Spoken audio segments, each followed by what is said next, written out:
हथवा में लियली सीता बसे के डेलरिया हो। फूलवा तोड़ली फूलवार, फूलवा तोड़ली फूलवार।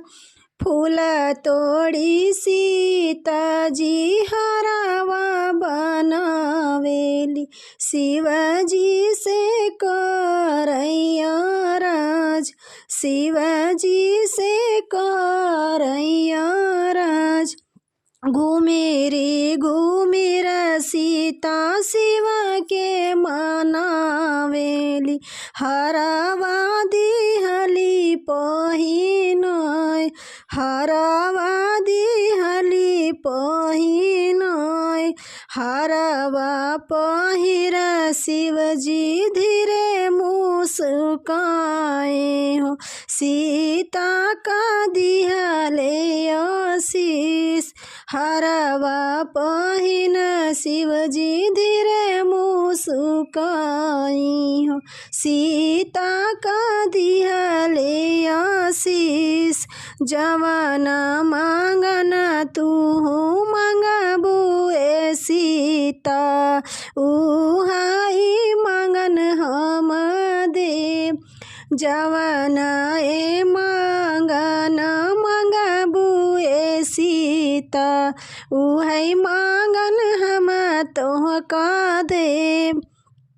यतनी वचन सुनली जब सीता हो, हथवा जोड़ी खड़ी होए। यतनी वचन जब सुनेली सीता हो, हथवा जोड़ी होई खड़।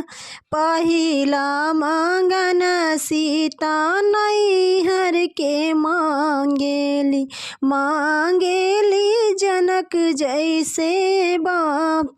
पहिला मांगन सीता नैहर के मांगेली, मांगेली जनक जैसे बाप।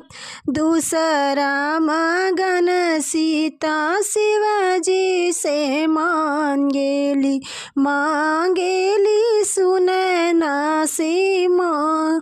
दूसरा मांगन सीता शिवजी से मांगेली, मांगेली सुनैना जैसी माँ। नैहर में मांगई सीता दुई चार बहिनिया, मांगेली भैया अकेल। नैहरे में मांगई सीता दुई चार बहिनिया हो, मांगेली भैया अकेल। तीसरा मांगन सीता ससुरे के मांगई, मांगेली अवधपुर ससुर। तीसरा मांगन सीता ससुरे के मांगेली, मांगेली अवधपुर ससुर। राजा दशरथ जैसन ससुर मांगेली, रानी कौशल्या जैसन सास।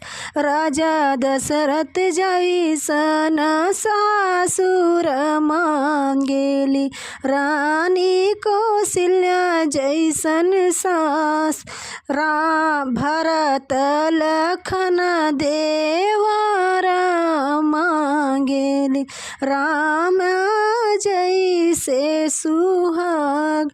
भरत लखन जैसे देवर मांगेली, राम जैसे सुहाग।